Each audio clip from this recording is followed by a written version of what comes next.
দেখ আগের দিন আমরা আচ্ছা দেখা যাচ্ছে তো? আচ্ছা,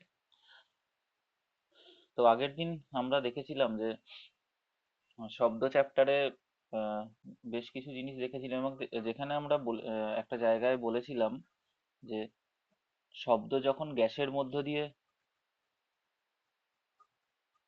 শব্দ তরঙ্গ যখন গ্যাসের মধ্য দিয়ে প্রবাহিত হয়,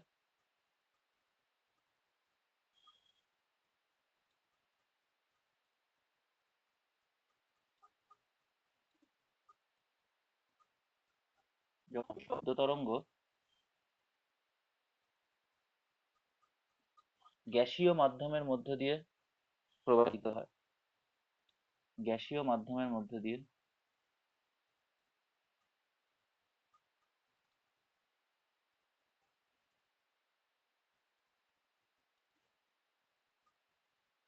প্রবাহিত হয়, তখন আমরা দেখেছিলাম যে সেই শব্দ তরঙ্গের বেগ বা শব্দের বেগ ল্যাপ্লাসের সূত্র অনুযায়ী আমরা দেখেছিলাম একটা constant into pressure by density.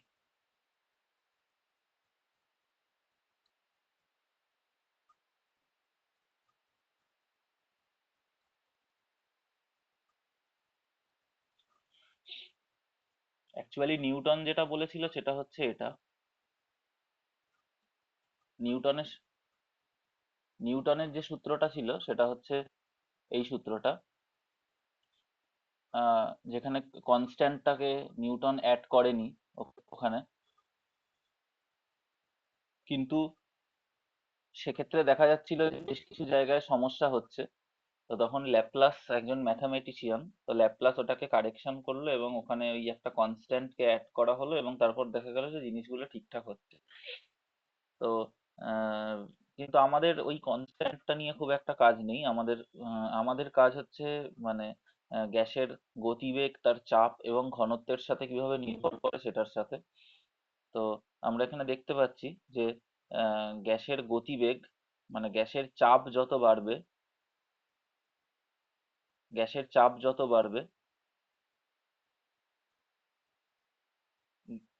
সেখানে শব্দ তরঙ্গের সেই গ্যাসের মধ্যে শব্দ তরঙ্গের গতিবেগ তত বাড়বে, শব্দের গতিবেগ তত বাড়বে, যত গ্যাসের চাপ বাড়বে তত শব্দের গতিবেগ বাড়বে। এবার এটা খানিকটা এক্সপেক্টেড, কেন এটা এক্সপেক্টেড তার কারণ হচ্ছে আমরা আগের দিন বলেছিলাম যে শব্দ কিভাবে মাধ্যমের মধ্যে দিয়ে প্রবাহিত হয়।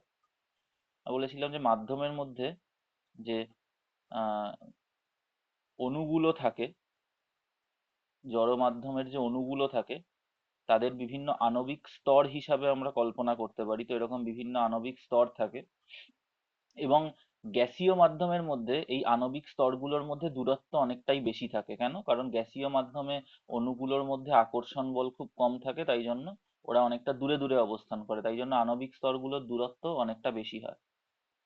এবং আমরা বলেছিলাম যে শব্দ তরঙ্গ প্রবাহিত হতে গেলে একটা মাধ্যমকে একটা আণবিক স্তরকে অন্য আণবিক স্তরে গিয়ে ধাক্কা মারতে হবে, সেই আণবিক স্তর আবার তার পরেরটাকে ধাক্কা মারবে, তারপরেরটা আবার তারপরেরটাকে ধাক্কা মারবে।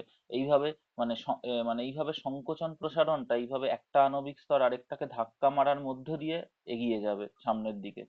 তো আহ এ গিয়ে সামনের লোককে ধাক্কা মারবে, এ গিয়ে আবার তার পরের লোককে ধাক্কা মারবে, আবার তারপরেরটা তারপরেরটাকে গিয়ে ধাক্কা মারবে। এইভাবে বিভিন্ন ভাবে ধাক্কা মারতে মারতে ওরা সামনের দিকে এগিয়ে যাবে এবং সেক্ষেত্রে সংকোচন প্রসারণ হবে। এখন কথা হচ্ছে যে স্তরগুলো যত কাছাকাছি অবস্থান করবে, কোনো স্তরগুলো যত কাছাকাছি অবস্থান করবে তত এই ধাক্কা মারার এফেক্টিভনেসটা বেড়ে যাবে, ঠিক আছে? স্তরগুলো যদি দূরে দূরে না থেকে একটা কাছে কাছে অবস্থান করে, তাহলে এ গিয়ে খুব ইজিলি পরের স্তরটাকে ধাক্কা মারতে পারবে। এখন যখন আমরা গ্যাসের চাপ যখন বাড়াচ্ছি তখন আলটিমেটলি আমরা কি করছি? তখন আলটিমেটলি আমরা গ্যাসটাকে কম্প্রেস করছি, গ্যাসটার চাপ বাড়াচ্ছি মানে গ্যাসের যে অণুর স্তরগুলো তাদের মধ্যে দূরত্বকে আমরা কমিয়ে দিই। তো তাদের মধ্যে দূরত্বকে যদি আমরা কমিয়ে দিই তাহলে আমরা বুঝতেই পারছি যে তাহলে এই কেসটা থেকে এই কেসটা হয়ে গেল, যখনই আমরা চাপ বাড়ালাম, যেই আমরা চাপ বাড়ালাম তখন গ্যাসের অণু স্তরগুলোর মধ্যে দূরত্বগুলো কমে গেল। এর ফলে যে কোনো আন্দোলন, যে কোনো ভাইব্রেশন, সেটা খুব ইজিলি একটা আরেকটাকে এফেক্ট ফেলতে পারবে এবং সেটা সামনের দিকে এগিয়ে যাবে, অর্থাৎ এক্ষেত্রে গতিবেগটা বেড়ে যাবে। ঠিক আছে, বুঝতে পেরেছিস?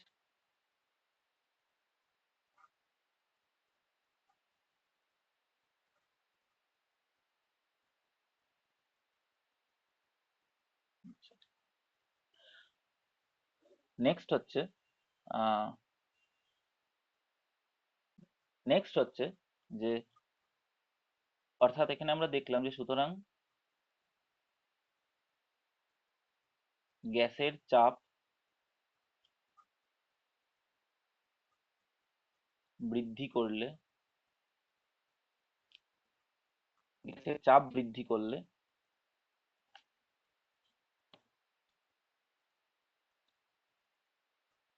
শব্দের গতিবেগ বাড়বে। কিন্তু নেক্সট জিনিসটা একটু আনএক্সপেক্টেড, সেটা হচ্ছে যে গ্যাসের ঘনত্ব বাড়ালে ওর গতিবেগ কি হবে? কমবে। সূত্র অনুযায়ী, এই সূত্রটা দেখি বা এই সূত্রটা দেখি, যে কোনো একটা সূত্র দেখলেই হবে যে গ্যাসের ঘনত্ব যত বাড়াচ্ছি, ব্যস্তানুপাতিক সম্পর্ক আছে, ভি প্রপোর্শনাল টু 1/√ডি আছে। তার মানে ঘনত্ব যত বাড়াবো গতিবেগ তত কমবে। এবার এই জিনিসটা একটু আনএক্সপেক্টেড, যে আমরা ঘনত্ব বাড়াচ্ছি মানে জিনিসটাকে মানে জিনিসটার মধ্যে আরো মানে জিনিসটার মধ্যে কি তাহলে আমরা ঘনত্ব কিভাবে বাড়ে, যে প্রতি একক আয়তনে, দাঁড়া,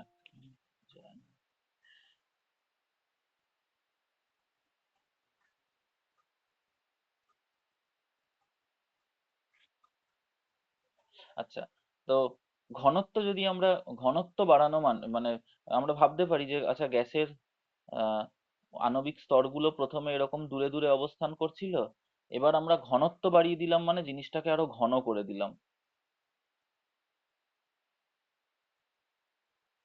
ব্যাপারটা কি এরকম? ব্যাপারটা কিন্তু এরকম নয়। ঘনত্ব বাড়ানো মানে হচ্ছে, ঘনত্ব মানে কি, ঘনত্ব মানে হচ্ছে একক আয়তনের ভর, মানে ভর বাই আয়তন, মানে প্রতি একক আয়তনে কতটা ভর আছে সেটাই হলো ঘনত্ব। এখন কথা হলো যে ধরা যাক আমার কাছে আমার যে গ্যাসীয় মাধ্যমটা রয়েছে সেই গ্যাসীয় মাধ্যমে হাইড্রোজেন গ্যাস আছে, আর আরেকটা গ্যাসীয় মাধ্যম রয়েছে যে গ্যাসীয় মাধ্যমে অক্সিজেন গ্যাস রয়েছে, বুঝলি?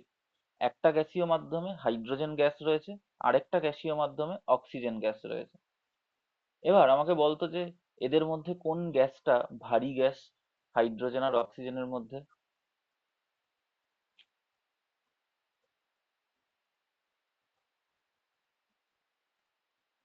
হাইড্রোজেন আর অক্সিজেনের মধ্যে কোন গ্যাসটা ভারী গ্যাস আমাকে বলতো?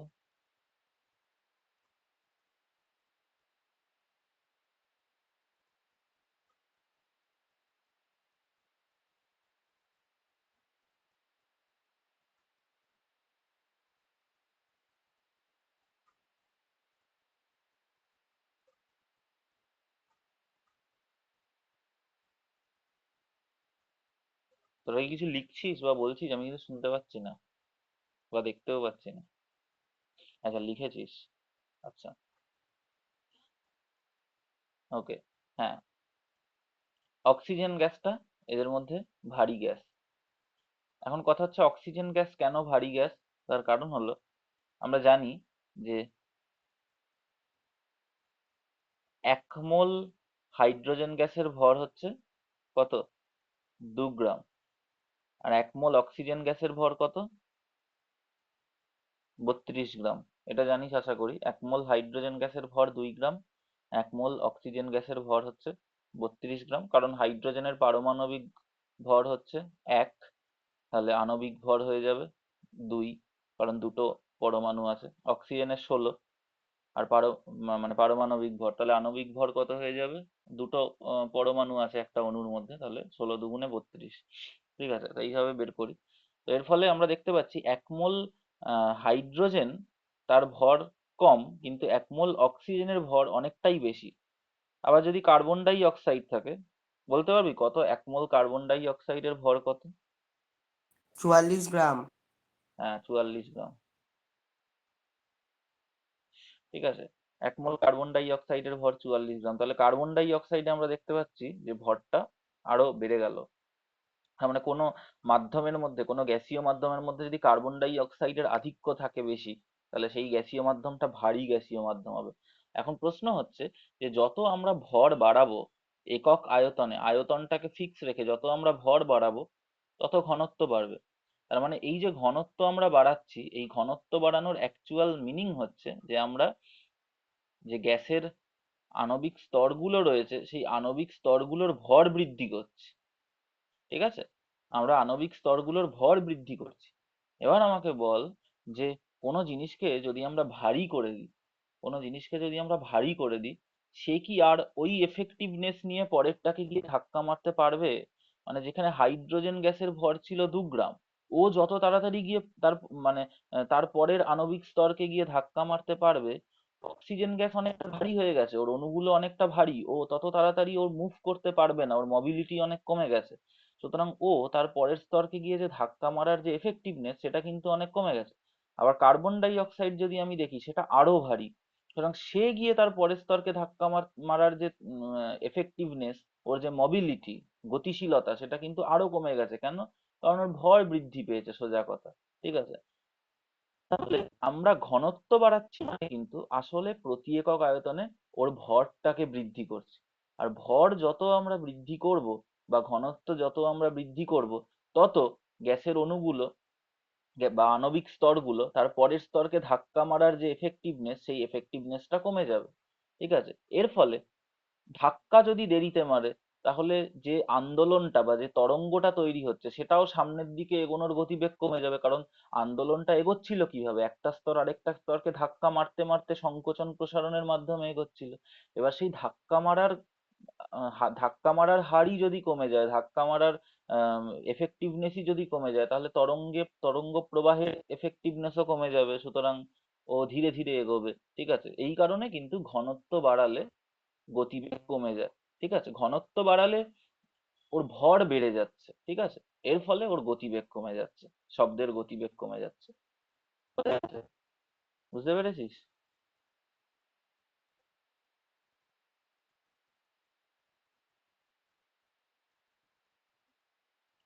আচ্ছা, কেউ বুঝতে না পারলে বলবি, হ্যাঁ?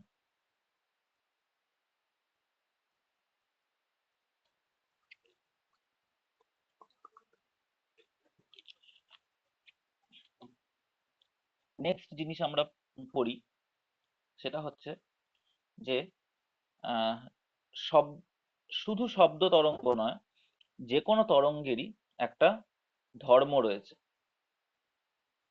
আমরা শব্দ পড়ছি তাই জন্য শব্দের পড়বো, এরপরে যখন অন্য কোনো তরঙ্গ পড়বো, নেক্সট ক্লাসে যখন আলো পড়বো, তখন সেখানে আলোর ক্ষেত্রেও আমরা দেখবো একই ধর্ম আমরা পাবো। তো যে কোনো শুধু তরঙ্গই নয়, যে কোনো কণারও এই ধর্মটা রয়েছে। সেই ধর্মটা,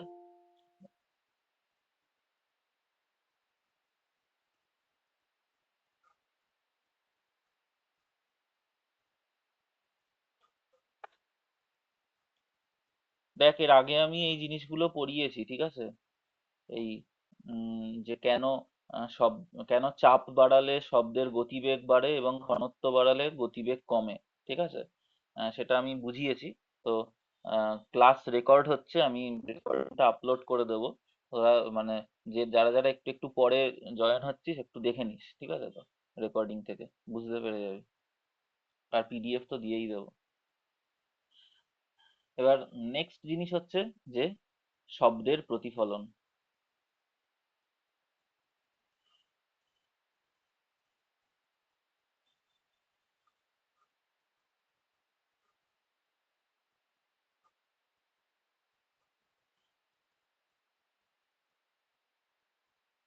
প্রতিফলনের ইংরেজি হলো রিফ্লেকশন।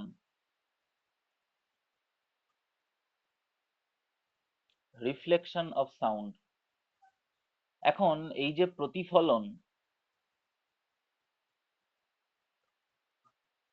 এই যে প্রতিফলন কথাটা আছে, এই প্রতিফলন কথাটা কিন্তু এই প্রতিফলন কথাটা কিন্তু শুধুমাত্র যে তরঙ্গের ধর্ম সেটা নয়, ঠিক আছে? এই প্রতিফলন জিনিসটা শুধুমাত্র যে তরঙ্গেরই প্রতিফলন হবে এরকম কিন্তু নয়, ঠিক আছে? মানে শব্দ আমরা ভাবতে পারি যে শব্দ, ও আচ্ছা, শব্দ একটা তরঙ্গ, সেই কারণেই বোধহয় শব্দের প্রতিফলন হচ্ছে। আলো একটা তরঙ্গ, সেই কারণেই বোধহয় আলোর প্রতিফলন হয়, তা কিন্তু নয়। আমরা যদি ভেবে দেখি যে প্রথমত প্রতিফলন কি জিনিস, যদি আমরা দেখি প্রতিফলন সম্বন্ধে আশা করি মোটামুটি সবারই আইডিয়া আছে, ঠিক আছে? তাও মানে আমি বলে দিচ্ছি। সেটা হলো যে কোনো একটা জিনিস যখন যেতে থাকে যেতে থাকে যেতে থাকে, যেতে যেতে এক মাধ্যমের মধ্যে দিয়ে যেতে যেতে অন্য কোনো মাধ্যমের বিভেদ তল, এটাকে বলা হয় বাংলায় বিভেদ তল, আর ইংরেজিতে প্লেন অফ সেপারেশন, ঠিক আছে? বিভেদ তল বলা হয় এটাকে। এখানে এক ধরনের মাধ্যম আছে, আর এখানে আরেক ধরনের মাধ্যম আছে। তো কোনো একটা জিনিস, সেটা শব্দই হতে হবে তার কোনো মানে নেই, যে কোনো জিনিস যখন একটা মাধ্যমের মধ্যে দিয়ে যেতে যেতে যেতে যেতে অপর মাধ্যমে ঢোকার মানে প্রবেশ করার মুহূর্তে দুই মাধ্যমের অপর মাধ্যমে প্রবেশ করার মুহূর্তে দুই মাধ্যমের বিভেদ তলের ওপর এসে আপতিত হয়। বিভেদ তল কোন জিনিসটা? ওই যে ধরা যাক বাতাস থেকে জলের মধ্যে যাচ্ছে, তাহলে ওই যে জলের আর বাতাসের যে ল- সংযোগ স্থলটা, সেটাই হচ্ছে বিভেদ তল, ঠিক আছে? মানে জলের একেবারে উপরিভাগটা, যেখানে বাতাস আর জল লেগে রয়েছে, সেই জায়গাটাই হচ্ছে দুই মাধ্যমের বিভেদ তল, প্লেন অফ সেপারেশন, ঠিক আছে? সেইখানে গিয়ে যখন কোনো জিনিস আপতিত হয়, তখন যদি সেকেন্ড মাধ্যমটা, মাধ্যম টুটা যদি ট্রান্সপারেন্ট হয়, বা তার মধ্যে যদি জিনিসটা যেতে পারে, তাহলে সে তো চলে যাবে কিছুটা, কিন্তু খানিকটা কিন্তু আবার পুনরায় প্রথম মাধ্যমেও ফিরে আসবে। অর্থাৎ তার মধ্যে কিছুটা পরিমাণ, 20%, 30%, 40% কিন্তু আবার প্রথম মাধ্যমেও ব্যাক করবে। তাহলে কি বললাম? যে কোনো জিনিস যখন যেতে যেতে এক মাধ্যম থেকে দ্বিতীয় মাধ্যমে প্রবেশের মুহূর্তে যখন ওই দুই মাধ্যমের বিভেদ তলের ওপর এসে আপতিত হয়, তখন তারপরে তো কিছুটা জিনিস কিন্তু ওদিকে ঢুকে যেতেও পারে, যদি জিনিসটা স্বচ্ছ হয়, যদি ওকে প্রবেশ করার জন্য অ্যালাউ করে, তাহলে কিছুটা কিন্তু ঢুকেও যাবে। ধরা যাক এখান থেকে 100% আসছিল, এখানে কিন্তু ধরা যাক 60% ভেতরে ঢুকে গেল, ঠিক আছে? কিন্তু পুরোটা ঢুকবে না, কিন্তু 40% আবার ব্যাক করে মিডিয়াম মাধ্যম ওয়ানে কিন্তু ফেরত আসবে, ঠিক আছে?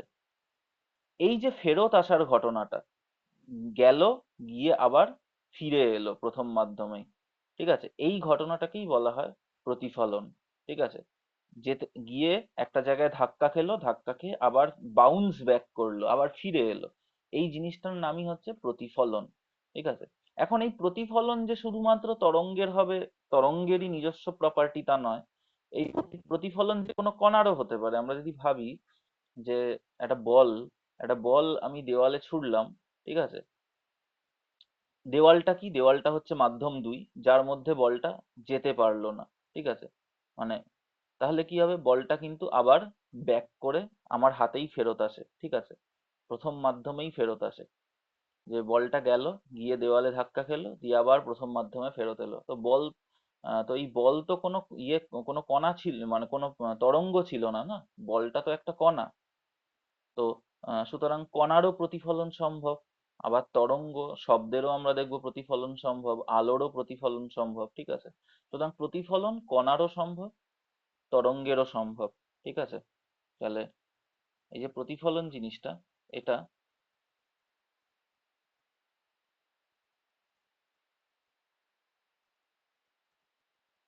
কণার ক্ষেত্রেও সম্ভব, আবার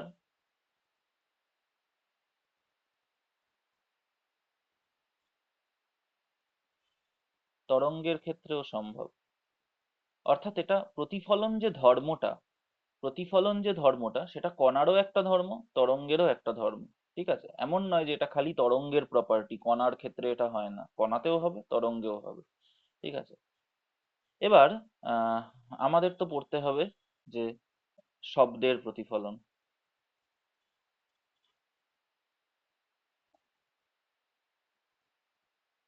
ধরা যাক আমার কাছে এরকম একটা দেওয়াল রয়েছে,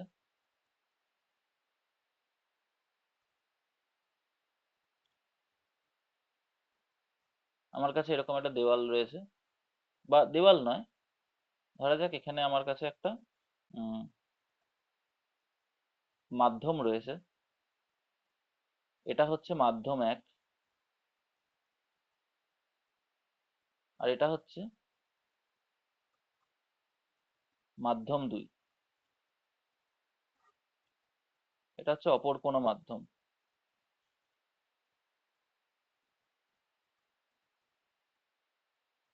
এখন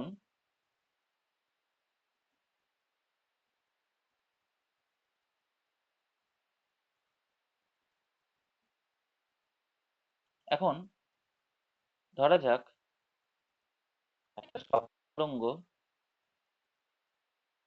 এইভাবে এসে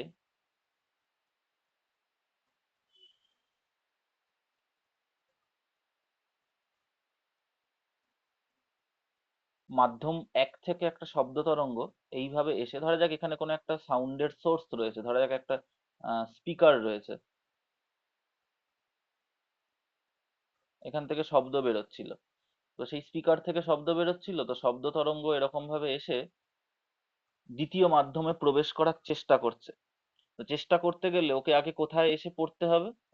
ওকে আগে দুই মাধ্যমের বিভেদ তলের ওপর, অর্থাৎ এই যে লাল দাগটা রয়েছে, এই দুই মাধ্যমের বিভেদ তল, প্লেন অফ সেপারেশন, যেটা দুটো মাধ্যমকে আলাদা করে রেখেছে, তার ওপর এসে ওকে আগে পড়তে হবে। এখানে পড়বার পর ও দেখবে আমার কাছে যাওয়ার জন্য কি কি রাস্তা আছে।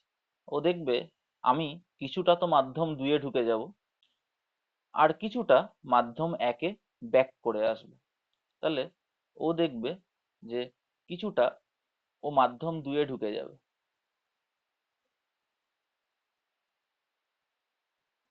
আর বাকিটা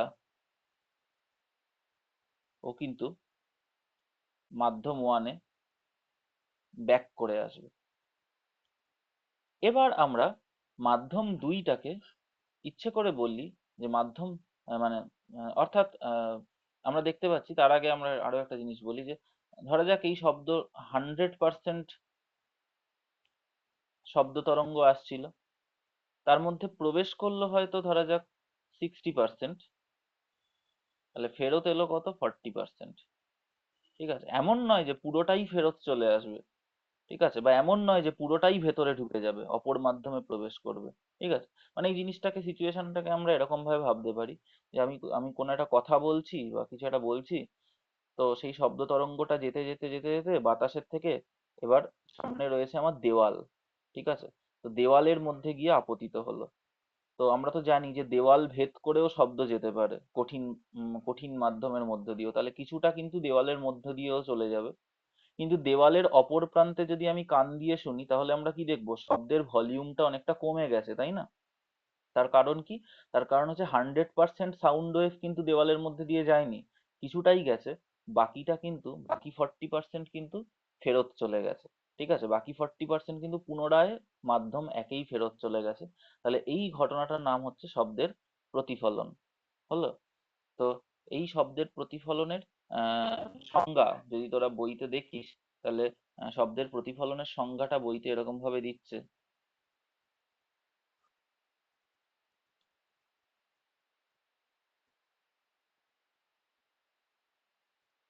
সংজ্ঞাটা বইতে এরকম ভাবে দিচ্ছে যে শব্দ তরঙ্গ যখন এক মাধ্যম থেকে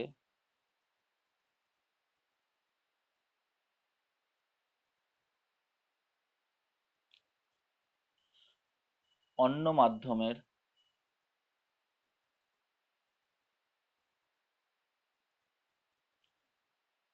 বিভেদ তলে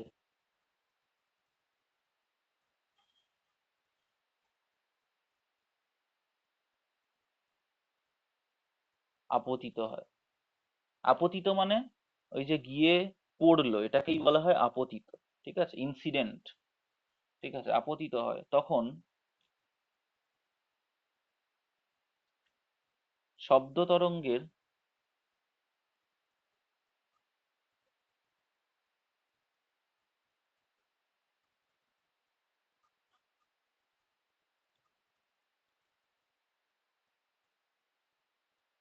কিছু অংশ পুনরায় দিক পরিবর্তন করে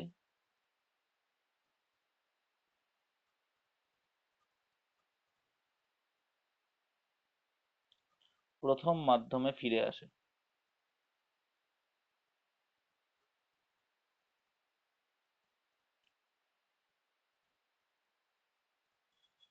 এই ঘটনাকেই বলা হয়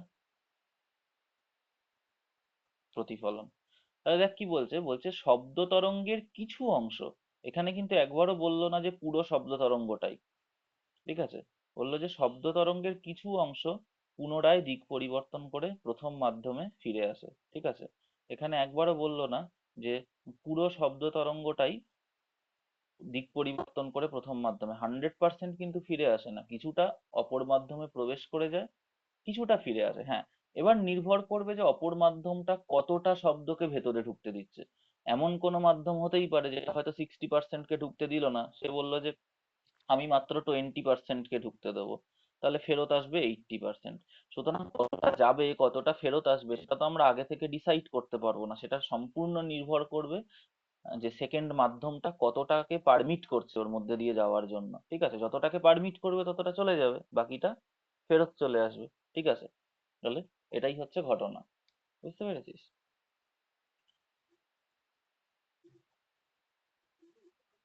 তো এবার নেক্সট হচ্ছে যে আহ শব্দের প্রতিফলনের দুটো সূত্র হয়।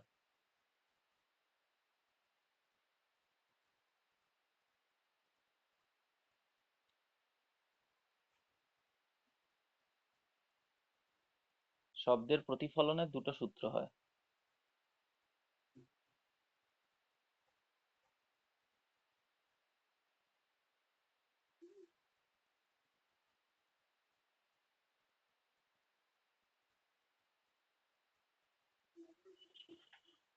প্রতিফলনের যে সূত্রগুলো হয় সেই সূত্রগুলো আহ প্রতিফলনের যে সূত্রগুলো হয় সেগুলো কিন্তু শুধুমাত্র ওই যে বললাম যে প্রতিফলন প্রপার্টিটা তো শুধুমাত্র শব্দের নয়, যে কোনো জিনিসের প্রতিফলন হতে পারে, তো প্রতিফলনের সূত্রগুলোও যে কোনো জিনিসের ক্ষেত্রেই প্রযোজ্য হবে।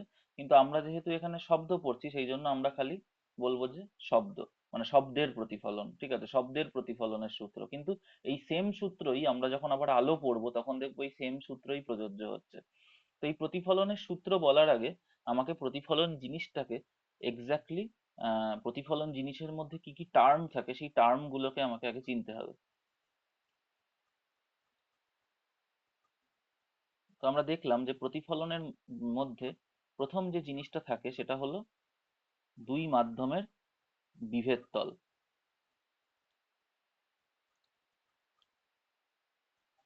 এদিকে একটা মাধ্যম থাকে, মাধ্যম এক, এদিকে একটা মাধ্যম থাকে, মাধ্যম দুই। আর দুটো মাধ্যমকে সেপারেট করে রাখে হচ্ছে দুই মাধ্যমের বিভেদ তল। নেক্সট কি হয়, নেক্সট আমরা দেখলাম যে একটা শব্দ তরঙ্গ প্রথম মাধ্যম থেকে এসে দুই মাধ্যমের বিভেদ তলে আপতিত হয়। এবং তাহলে এই যে শব্দ তরঙ্গটা এসে দুই মাধ্যমের বিভেদ তলে আপতিত হচ্ছে, তাহলে এইটা হচ্ছে আমাদের বিভেদ তল, প্লেন অফ সেপারেশন। এই যে আহ এই যে শব্দ তরঙ্গটা এসে আপতিত হচ্ছে একে আমরা নাম দিই আপতিত শব্দ বলতে পারি, বা আপতিত শব্দটাকে যেহেতু আমরা একটা রশ্মির মতো করে এখানে দেখাচ্ছি, আপতিত শব্দটাকে যেহেতু আমরা এখানে একটা রশ্মির মতো করে দেখাচ্ছি সেই জন্য আহ এটাকে আমরা আর বলতে পারি যে আপতিত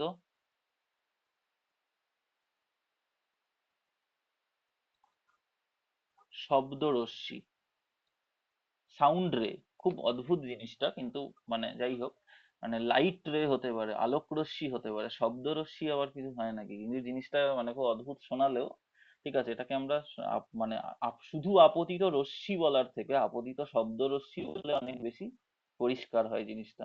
নয়তো আপতিত রশ্মি বললে লোকে ভাববে আলোক রশ্মি, ঠিক আছে, সেই জন্য মানে শব্দরশ্মি টার্মটা অ্যাড করা হলো, ঠিক আছে, আপতিত শব্দরশ্মি।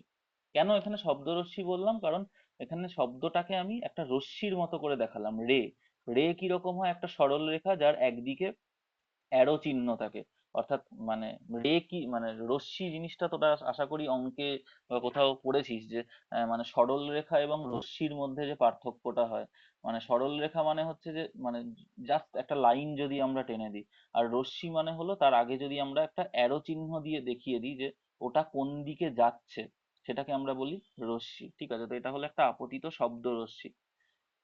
নেক্সট হচ্ছে, যে বিন্দুটাতে বিভেদ তলের ওপর যে বিন্দুতে গিয়ে ওটা আপতিত হয়েছে, এই যে বিন্দুটা, যে বিন্দুতে গিয়ে ওটা আপতিত হয়েছে বিভেদ তলের ওপর, সেই বিন্দুটাকে আমরা বলি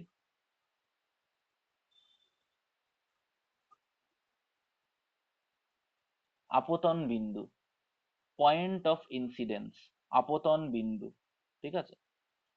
আমরা কি করব এবার নেক্সট, সেটা হচ্ছে বিভেদ তলের ওপর এই বিন্দুটাতে আমরা একটা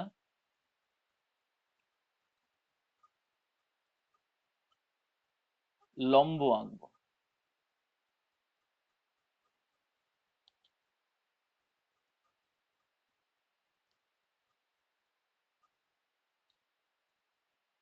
আমরা একটা লম্ব আঁকলাম, কোনখানে আঁকলাম, বিভেদ তলের ওপর লম্ব আঁকলাম, ঠিক আছে। বিভেদ তলের ওপর আমরা এই লম্বটা আঁকলাম,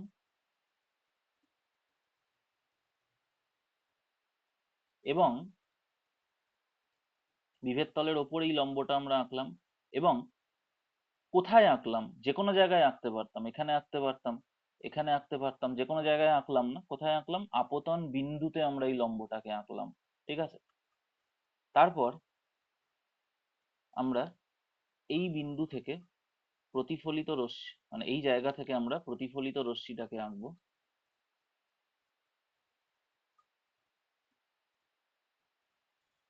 যেটা পুনরায় মাধ্যম একে আবার ফিরে এলো, ঠিক আছে। তাহলে এটার আমরা নাম দিই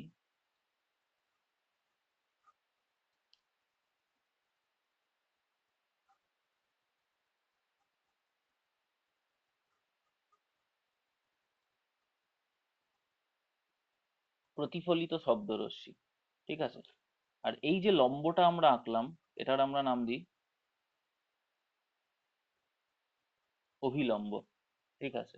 ইংরেজিতে নর্মাল বলি, বাংলায় অভিলম্ব। আচ্ছা, নেক্সট আমরা দুটো কোণ পেয়েছি। একটা কোণ হলো এই কোণটা, অভিলম্বের সাথে,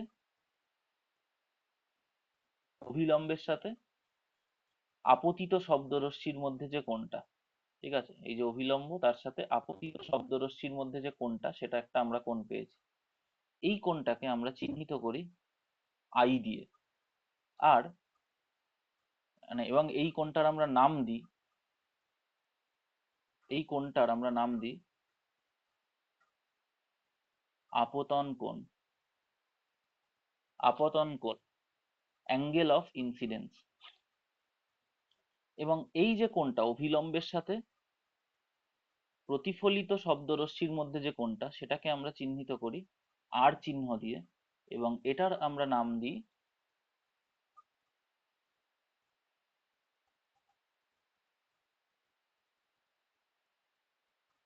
প্রতিফলন কোণ। তাহলে আপতন কোণ কার কার মধ্যে হয়, আপতিত রশ্মি এবং অভিলম্বের মধ্যে। আর প্রতিফলন কোণ কার কার মধ্যে হয়, প্রতিফলিত রশ্মি এবং অভিলম্বের মধ্যে।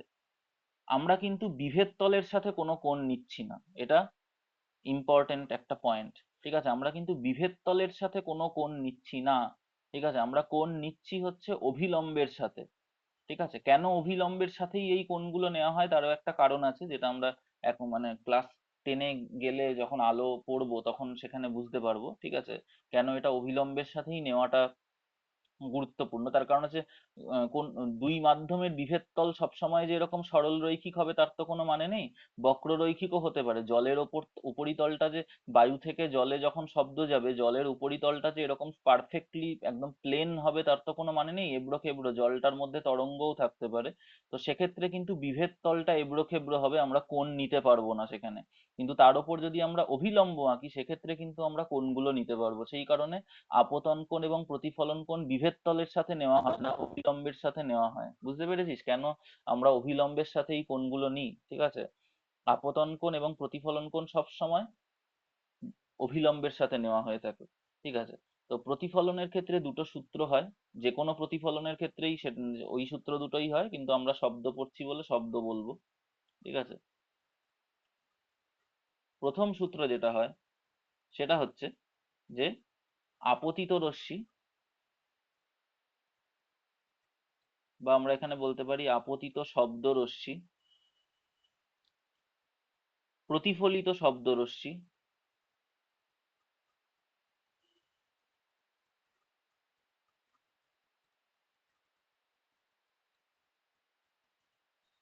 ও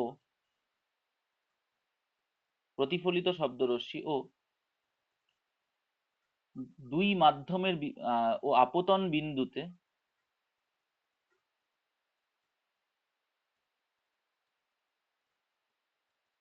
দুই মাধ্যমের বিভেদ তলের ওপর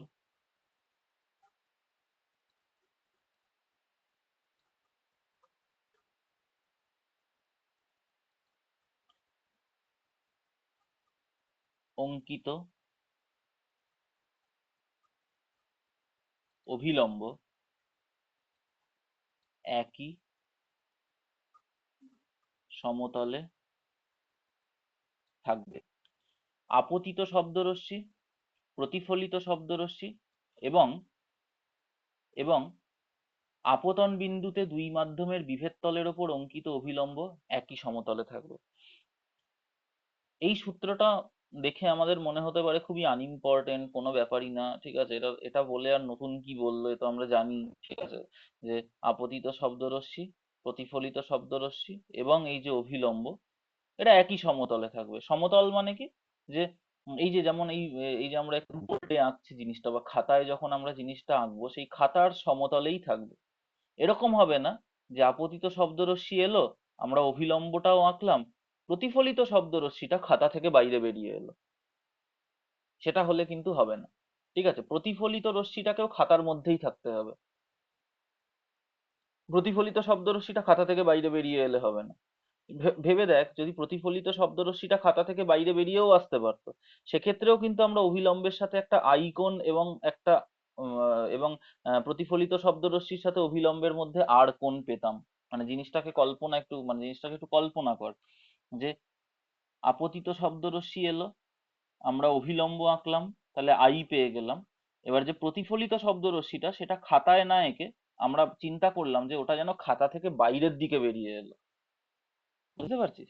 তাহলেও কিন্তু আমরা আপতিত রশ্মি এবং অভিলম্বের মধ্যে যে কোণটা আই সেটা পেতাম, এবং অভিলম্ব এবং প্রতিফলিত রশ্মির মধ্যে আর কোণ পেতাম, প্রতিফলন কোণও কিন্তু পেতাম। ঠিক আছে, কিন্তু সেক্ষেত্রে প্রতিফলিত রশ্মিটা কিন্তু আমাদের খাতা থেকে বেরিয়ে এসছে, অর্থাৎ একই সমতলে নেই ওরা।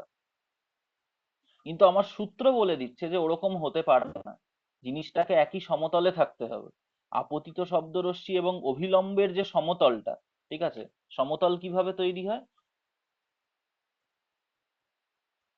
এই যে সমতলটা তৈরি হয়েছে এখানে, আপতিত শব্দরশ্মি এবং অভিলম্বের মধ্যে এই যে একটা সমতল তৈরি হতে গেলে দুটো সরল রেখা লাগে।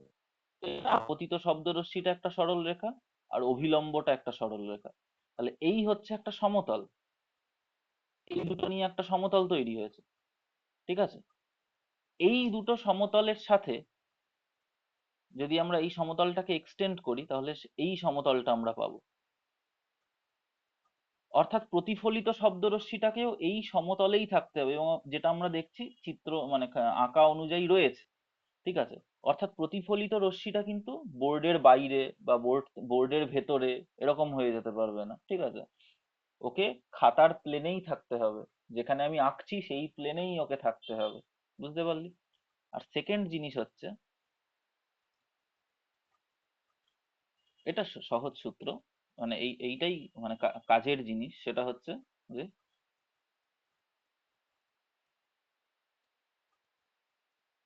আপতন কোণ ও প্রতিফলন কোণ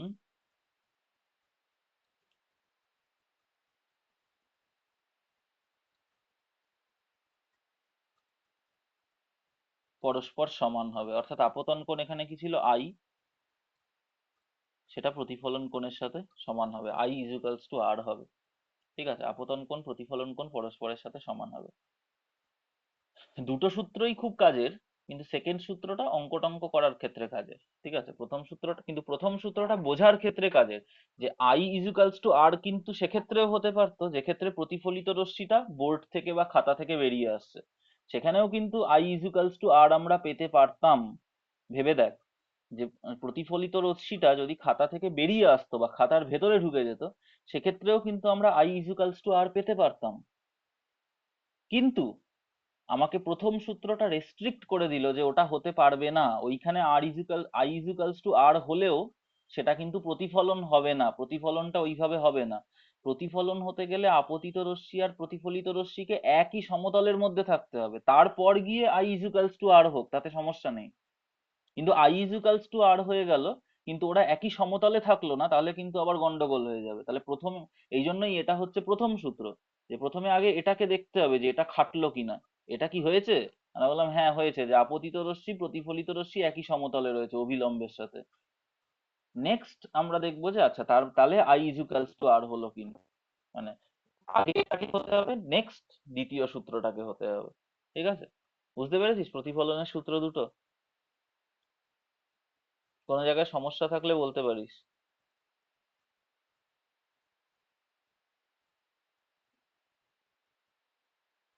আচ্ছা। হ্যাঁ স্যার, বুঝেছি। আচ্ছা, ঠিক আছে। নেক্সট, নেক্সট হচ্ছে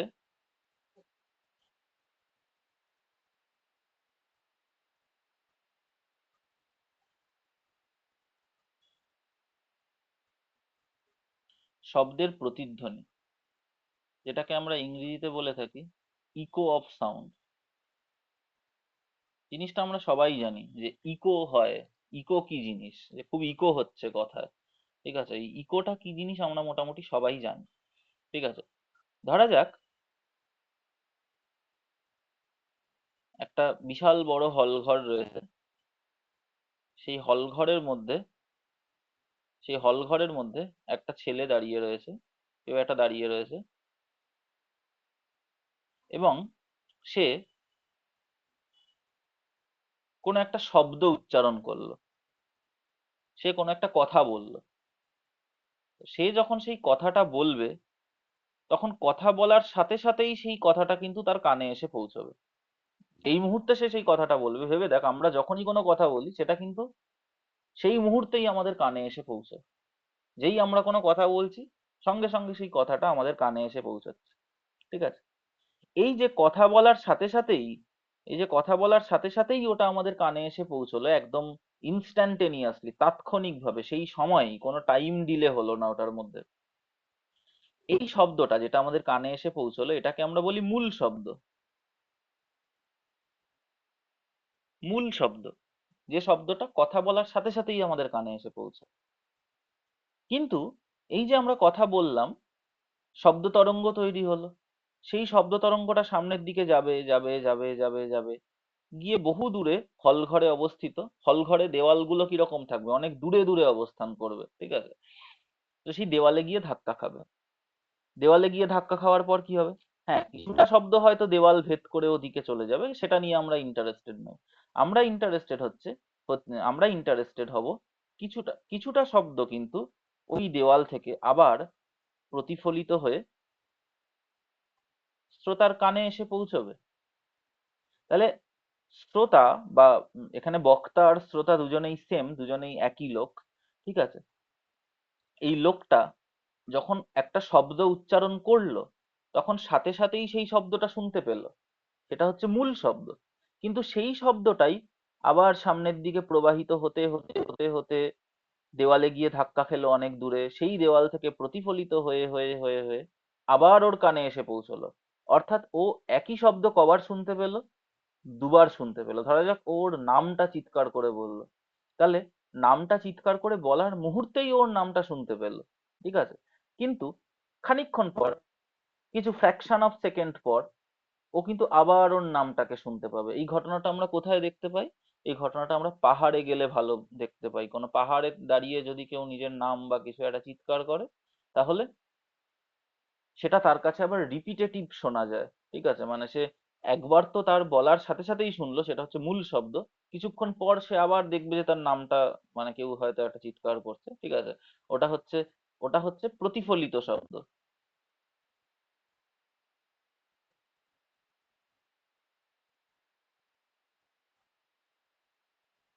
ওটা হচ্ছে প্রতিফলিত শব্দ। তাহলে সে দুবার শুনতে পাচ্ছে, একবার মূল শব্দ, আর একবার প্রতিফলিত শব্দ। হ্যাঁ, দুবারের বেশি অবশ্যই শুনতে পাবে। কিছু শব্দ মাটিতেও যাবে, মাটি থেকে ধাক্কা খেয়ে ফেরত আসবে। কিছু শব্দ এই দেওয়াল থেকে ধাক্কা খেয়ে ফেরত আসবে, কিছু শব্দ এই দেওয়াল থেকে ধাক্কা খেয়ে ফেরত আসবে। কিন্তু আমরা আপাতত একটা শব্দের কথাই ধরি, মানে একটা প্রতিফলিত শব্দের কথাই ধরে এগোই, ঠিক আছে? তাহলে শব্দের প্রতিধ্বনি জিনিসটা কি?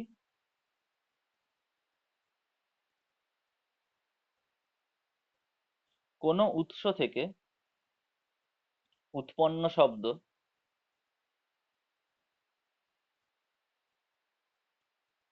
প্রতিফলকে প্রতিফলিত হয়ে, প্রতিফলককে যে প্রতিফলন করাচ্ছে, এখানে এই দেওয়ালটা হচ্ছে প্রতিফলক। ওই যে দুই মাধ্যমের বিভেদ তল, ওটাকেই আরেক ভাষায় প্রতিফলক বলা হয়ে থাকে। রিফ্লেক্টর, যে রিফ্লেক্ট করায়। কোনো উৎস থেকে উৎপন্ন শব্দ প্রতিফলক থেকে প্রতিফলিত হয়ে, প্রতিফলকে প্রতিফলিত হয়ে, বা প্রতিফলক থেকে প্রতিফলিত হয়ে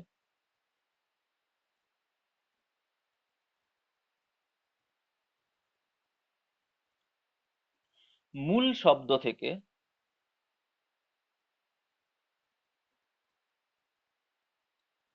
পৃথকভাবে, দুটো শব্দকে আলাদা আলাদা আসতে হবে।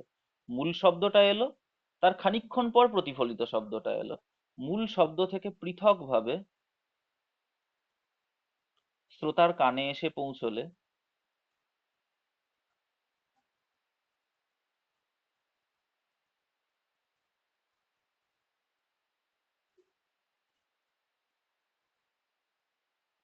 শ্রোতার কানে এসে পৌঁছলে ফিরে আসা শব্দটিকে,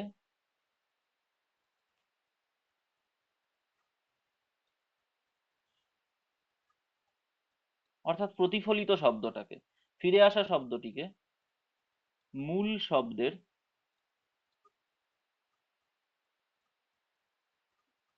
প্রতিধ্বনি বা ইকো বলে। ঠিক আছে? এই যে প্রতিফলিত শব্দটা মূল শব্দ থেকে যেটা আলাদাভাবে পৃথকভাবে ফিরে এলো, এটাকেই আমরা বলবো প্রতিধ্বনি। ঠিক আছে, বুঝতে পেরেছিস প্রতিধ্বনি কি জিনিস শব্দের? বুঝেছিস? হ্যাঁ স্যার। আচ্ছা, তাহলে শব্দের প্রতিধ্বনি কি সেটাও বোঝা গেল। নেক্সট হচ্ছে যে আরো একটা টার্ম, যেটাকে আমরা বলি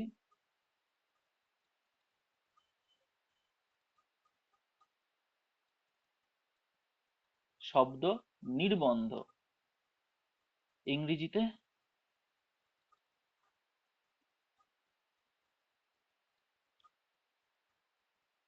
পারসিস পারসিস্টেন্স, হ্যাঁ, persistence of sound. Persistence of sound, ঠিক আছে? পারসিস্টেন্স অফ সাউন্ড, এটা কি জিনিস? এটা হচ্ছে, ধরা যাক ধরা যাক একটা লোক রয়েছে, সে কোনো একটা কথা বলল, সেই কথাটা বলার মুহূর্তেই সেটা তার কানে এসে পৌঁছলো। মানে ইনস্ট্যান্টেনিয়াসলি, তাৎক্ষণিকভাবে, সেই সময়ই, কোনো মানে কোনো রকম টাইম ডিলে হয়নি। ঠিক আছে? এটা হচ্ছে ওর মূল শব্দ। বা লোকটাকে কথাও বলতে হবে না, লোকটা একটা হাততালি দিল, বা কোথাও একটা বোম ফাটলো সেই শব্দটা লোকটা শুনতে পেলো, বা এই যে আমি কথা বলছি সেটা লোকটা শুনতে পেলো, যে কোনো শব্দ লোকটা শুনতে পেলো, সেই শব্দটা তার ব্রেন কিছুক্ষণ ক্যাপচার করে রেখে দেবে, সেই শব্দটা তার brain কিছুক্ষণ স্টোর করে রাখবে, এবং যতক্ষণ তার ব্রেন ওই শব্দটাকে স্টোর করে রাখবে, ক্যাপচার করে রাখবে, ধরে রাখবে, ততক্ষণ ও কিন্তু অন্য কোনো শব্দকে শুনতে পাবে না। ধরা যাক আমি দুটো হাততালি খুব তাড়াতাড়ি দিলাম, এবার একটা হাততালি দেওয়ার পরে যখন আরো একটা হাততালি দিচ্ছি তার মধ্যে যথেষ্ট একটা টাইম ডিলে রয়েছে, তার মধ্যে আমাদের ব্রেন প্রথম হাততালির কথা ভুলে যাচ্ছে, brain প্রথম হাততালিটাকে আর ধরে রাখছে না, তার ফলে আমরা দ্বিতীয় হাততালিটাকে শুনতে পাচ্ছি। কিন্তু দুটো হাততালি যদি আমরা ভীষণ তাড়াতাড়ি দিই, মানে অত তাড়াতাড়ি আমরা দিতে পারবো না, ঠিক আছে, যদি ভীষণ তাড়াতাড়ি দিই তাহলে কিন্তু আমাদের ব্রেন দ্বিতীয় হাততালিটাকে শুনতে পাবে না। ঠিক যেরকম আমাদের চোখের ক্ষেত্রেও কথাটা প্রযোজ্য। কিরকম ভাবে? এই যে ফ্যান ঘুরছে, ফ্যানের তিনটে ব্লেড রয়েছে, যখন ফ্যান ঘোরে তখন ফ্যান এত জোরে ঘোরে যে আমরা তিনটে ব্লেডকে আলাদা করে দেখতে পাই না, আমাদের মনে হয় একটাই কিছু যেন ঘুরছে একটা, ঠিক আছে, তিনটে ব্লেড যে আলাদা আলাদা রয়েছে সেই তিনটে ব্লেডকে আমাদের চোখ কিন্তু দেখতে পায় না। কিন্তু ফ্যানটাকে যখন আমরা থামিয়ে দিই, ফ্যানটার স্পিড যখন কমতে থাকে কমতে থাকে কমতে থাকে, একটা সময় গিয়ে কিন্তু আমাদের ব্রেন আবার তিনটে ব্লেডকে চিনতে পারে, ঠিক আছে। তাহলে আমাদের চোখে দেখার ক্ষেত্রেও যেরকম একটা সীমাবদ্ধতা রয়েছে, খুব স্পিডে কোনো জিনিস ঘুরতে থাকলে আমরা সেই জিনিসগুলোকে আলাদা করে দেখতে পাই না, আলাদা করে চিনতে পারি না, আমাদের মনে হয় একটাই জিনিস চলছে।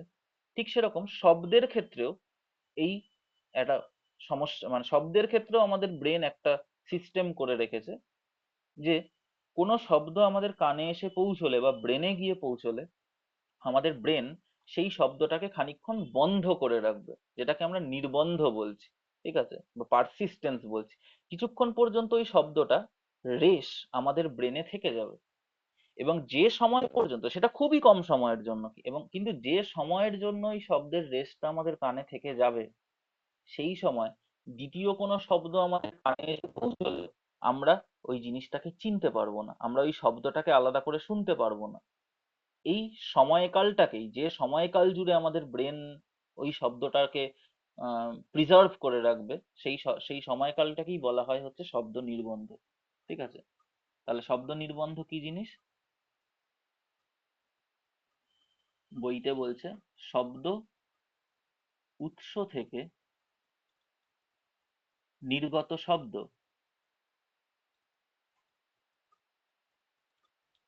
আমাদের কানে পৌঁছানোর পর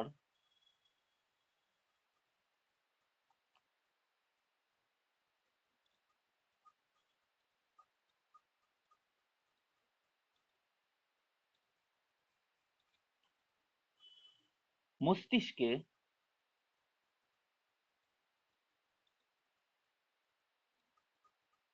ওই শব্দের ওই শব্দের রেশ বা অনুভূতি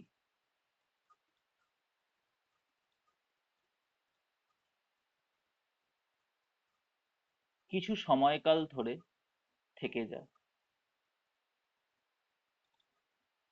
কিছুক্ষণ থেকে যায়, ওই শব্দের রেশ কিছুক্ষণ থেকে যায়।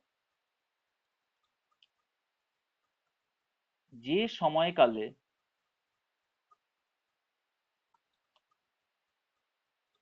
অন্য কোনো শব্দ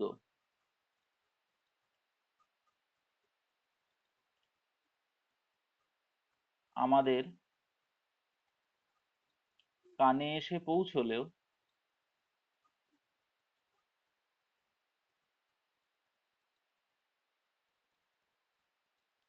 আমরা তা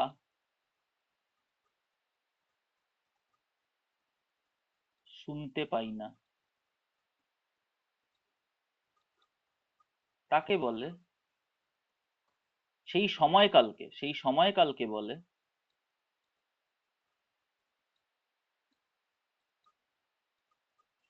ঘটনাটাকে নয়, কিন্তু সময়কালটাকে, টাইমটাকে, অর্থাৎ শব্দ নির্বন্ধ একটা রাশি, ওর একক হচ্ছে সেকেন্ড। সেই সময়কালকে শব্দ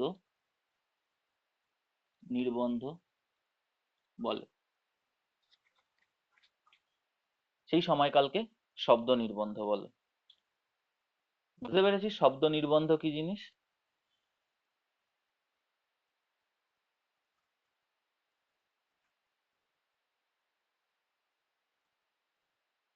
কোনো সমস্যা থাকলে বল। স্যার, বল। এই শব্দ নির্বন্ধের মানে মস্তিষ্কে যে এই শব্দের রেশ বা অনুভূতিটা যে সময়কাল থাকে, হুম। সেটা কি প্রতিটা ব্যক্তির ক্ষেত্রে নির্দিষ্ট সময় থাকে? মোটামুটি সময়কালটা এতটাই কম, মানে বুঝলি সময়কালটা এতটাই কম। হ্যাঁ, কিছু মানে কিছু ন্যানো সেকেন্ড, মাইক্রো সেকেন্ড এদিক ওদিক হতে পারে, কিন্তু মেন জিনিসটা সমস্ত ব্যক্তির ক্ষেত্রে একই থাকে মোটামুটি। ঠিক আছে। ঠিক আছে। হ্যাঁ, এটা তো আর এক্সপেরিমেন্ট করে দেখবার কোনো জায়গা নেই যে কোন লোকের ক্ষেত্রে এটা কতটা থাকে। তো অনেক লোককে নিয়ে হয়তো কোনো একটা সময় এক্সপেরিমেন্ট করা হয়েছে, তাদের অ্যাভারেজ করে একটা জিনিস দেখা গেছে যে মেইনলি কতক্ষণ ধরে থাকতে পারে সবার। অবশ্যই প্রত্যেকের কারুর কারুর ক্ষেত্রে বেশিক্ষণ থাকবে, কারুর কারুর ক্ষেত্রে কম কম থাকবে, ঠিক আছে, কিন্তু এই সবার অ্যাভারেজটা নিয়ে আমরা পড়াশোনা করব। ঠিক আছে। তো এই হচ্ছে শব্দ নির্বন্ধ। এবার ঘটনা হচ্ছে যে বিভিন্ন শব্দের ক্ষেত্রেই যে শব্দ নির্বন্ধ সেম হবে তার কোনো মানে নেই। ধরা যাক কোনো একটা লোক একটা হাততালির শব্দ শুনলো, কিংবা একটা বোম ফাটার শব্দ শুনলো, তার রেশ মস্তিষ্কে যতক্ষণ থাকবে, আর একটা লোকের সাথে আমি কথা বললাম, তার নামটাই ধরা যাক আমি বললাম, ঠিক আছে, তাহলে সেই শব্দের রেশ নিশ্চয়ই একটু আলাদা থাকবে। শব্দ যত বড় হবে তার রেশ নিশ্চয়ই মস্তিষ্কে তত বেশিক্ষণ, আমাদের ব্রেন তত আরো আরো বেশিক্ষণ ধরে তার রেশটাকে রেখে দেবে। মানে শব্দটা যত বড় হবে, কথাটা যত বড় হবে, তত বেশি রেশ তার, তত বেশিক্ষণ ধরে তার রেশ আমাদের মস্তিষ্কে থেকে যাবে। ঠিক আছে। তো সেক্ষেত্রে দেখা গেছে যে কিছু কিছু জিনিসের শব্দ নির্বন্ধ আলাদা আলাদা হয়। যেমন প্রথম ক্ষেত্রে আমরা দেখি যে যদি ক্ষণস্থায়ী শব্দ হয়, যদি ক্ষণস্থায়ী শব্দ হয়, ক্ষণস্থায়ী শব্দ কি জিনিস? যে শব্দটা তৈরি হওয়ার সাথে সাথেই বন্ধ হয়ে গেছে। যেমন বোম ফাটা, বোম ফাটা থেমে গেল, ক্ষণস্থায়ী। হাততালি, একটা হাততালি আমি দিলাম, থেমে গেল। পেন দিয়ে টেবিলের মধ্যে আওয়াজ করলাম, থেমে গেল। ঠিক আছে, এগুলো হচ্ছে ক্ষণস্থায়ী শব্দ। সাইকেলের বেল বাজলো, থেমে গেল। ঠিক আছে, এগুলো হচ্ছে মানে সাইকেলের বেল ক্ষণস্থায়ী বলতে পারবো না আমরা, তার রেশ খানিকক্ষণ ধরে থেকে যায়, ওটা ক্ষণস্থায়ী নয়। ঠিক আছে, ওই বোম ফাটা, হাততালি, এগুলো হচ্ছে ক্ষণস্থায়ী শব্দ। ঠিক আছে। তো ক্ষণস্থায়ী শব্দ যেগুলো হয়, যেমন বোম ফাটার শব্দ, ফেটেই থেমে গেল। সাইকেলের টায়ার ফাটার শব্দ, হাততালি,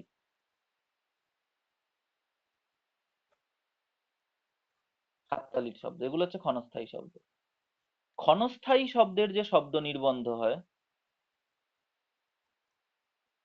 সেটা খুবই কম হয়, কারণ শব্দটাই ক্ষণস্থায়ী। সেটা হয় হচ্ছে দেখা গেছে 1/10 সেকেন্ড বা 0.1 সেকেন্ড। তার মানে একটা বোম ফাটার শব্দ শোনার 1/10 সেকেন্ড পর গিয়ে আমরা আরো একটা শব্দ শুনতে পাবো। বুঝতে পারলি? একটা বোম ফাটার শব্দ আমরা যখন শুনলাম, তার 1/10 সেকেন্ড পর, মানে 0.1 সেকেন্ড পর গিয়ে আমরা দ্বিতীয় বোম ফাটার বা দ্বিতীয় অন্য যে কোনো শব্দ শুনতে পাবো। ওই 0.1 সেকেন্ড আমাদের কানে অন্য কোনো শব্দ এসে পৌঁছলেও আমরা সেই শব্দটাকে শুনতে পাবো না। একটা বোম ফাটার শব্দ বা একটা হাততালির শব্দ শোনার 0.1 সেকেন্ডের মধ্যে যদি আমাদের কানে কোনো শব্দ এসে পৌঁছয়, তাহলে ওই শব্দটাকে আমরা শুনতে পাবো না।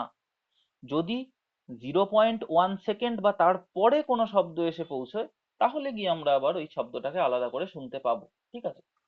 তাহলে ক্ষণস্থায়ী শব্দের শব্দ নির্বন্ধ হচ্ছে 0.1 সেকেন্ড বা 1/10 সেকেন্ড। ঠিক আছে। আবার ধরা যাক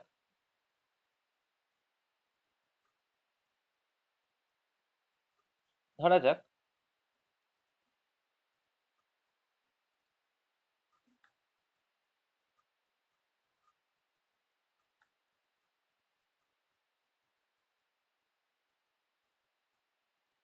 এক পদাংশ শব্দ। এক পদাংশ মানে কি? যার একটাই সিলেবেল করলে একটাই বেরোবে।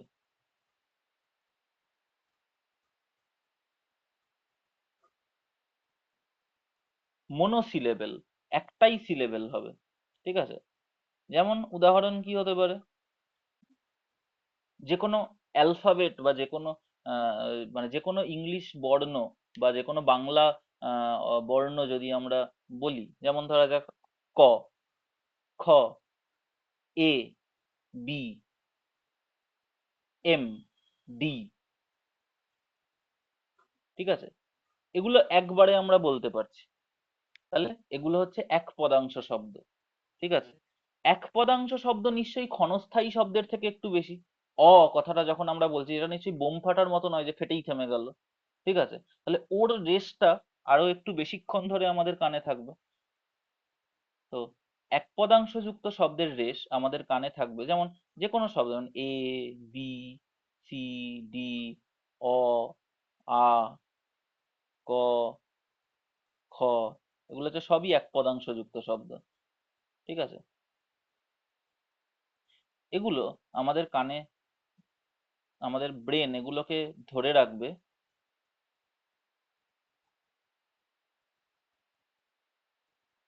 আরেকটু বেশিক্ষণ ধরে, অর্থাৎ 1/5 সেকেন্ড ধরে। ঠিক আছে? অর্থাৎ 1/5 মানে কত রে?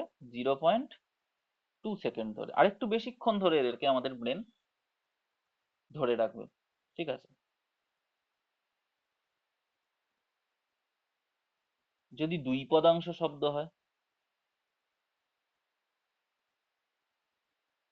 এই দুই পদাংশের শব্দ হয়,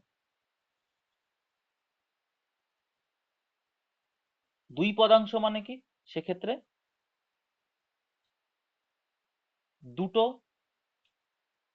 দুবার মানে, মানে সিলেবেলটা, দুটো সিলেবেল রয়েছে সেখানে। ঠিক আছে? যেমন উদাহরণ হিসাবে, বা এক্ষেত্রে এক পদাংশের শব্দের ক্ষেত্রে অ আ ক খ ছাড়াও কিছু শব্দও হতে পারে, যেমন ধর রাম, আম, জাম। এগুলোর মানে তোরা এগুলো কিন্তু একটু নিজেকে বুঝতে হবে। ঠিক আছে? রাম যখন আমরা বলছি তখন একবারেই পুরোটা বলে ফেলে, রাম এরকম কিন্তু আমরা বলছি না। রাম মানে একবারেই পুরোটা বেরিয়ে যাচ্ছে। ঠিক আছে? তো এগুলো কিন্তু মনোসিলেবেল, একটাই সিলেবেল হচ্ছে এগুলোর। বুঝতে পেরেছিস? নেক্সট হচ্ছে দুই পদাংশের শব্দ। দুই পদাংশের শব্দ কিরকম হয় ধরে? হুম,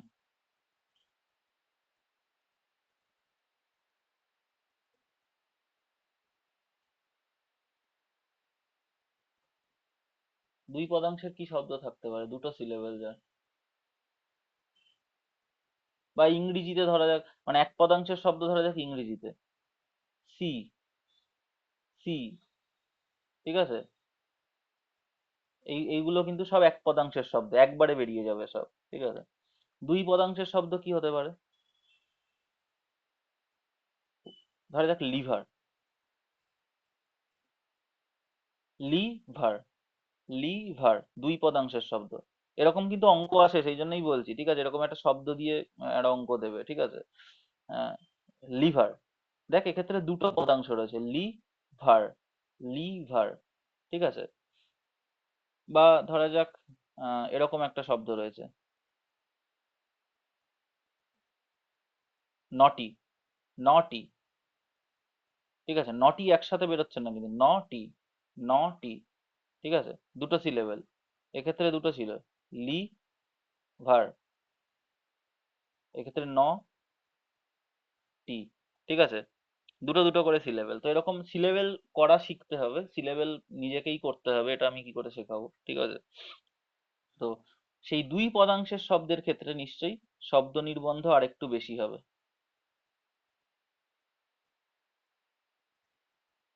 এবং সেটা কত হয়ে যায়? এক পদাংশের শব্দের শব্দ নির্বন্ধ যদি 1/5 সেকেন্ড হয়, তাহলে দুই পদাংশের শব্দের শব্দ নির্বন্ধ 2/5 সেকেন্ড হবে, মানে 0.4 সেকেন্ড। ঠিক আছে, একইভাবে আমরা বলতে পারি যদি কোনো তিন পদাংশের শব্দ হয়,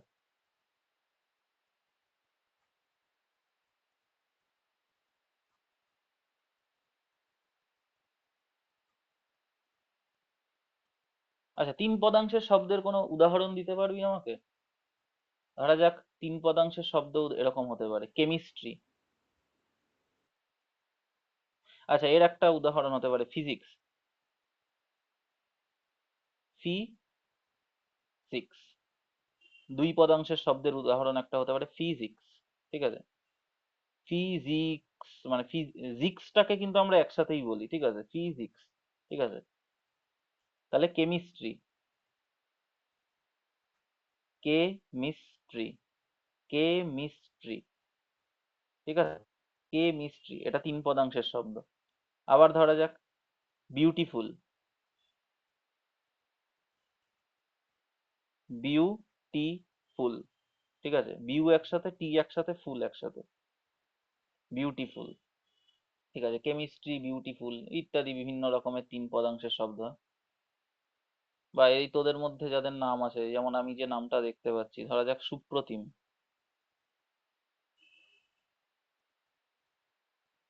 সুপ্রতিম। ঠিক আছে, তিন, তিনটে। আবার যেমন ধরা যাক মনীষ ছিল, মনীষ, মনীষ। ঠিক আছে, দুই পদাংশের। ঠিক আছে, এরকম ভাবে পদাংশ চিনতে হবে কারণ এখান থেকে অঙ্ক আসবে। ঠিক আছে, তাহলে আম, এর শব্দ নির্বন্ধ কত হয়ে যাবে? আমরা বলবো এক পদাংশের ক্ষেত্রে 1/5 সেকেন্ড, তাহলে তিন পদাংশের ক্ষেত্রে 3/5 সেকেন্ড।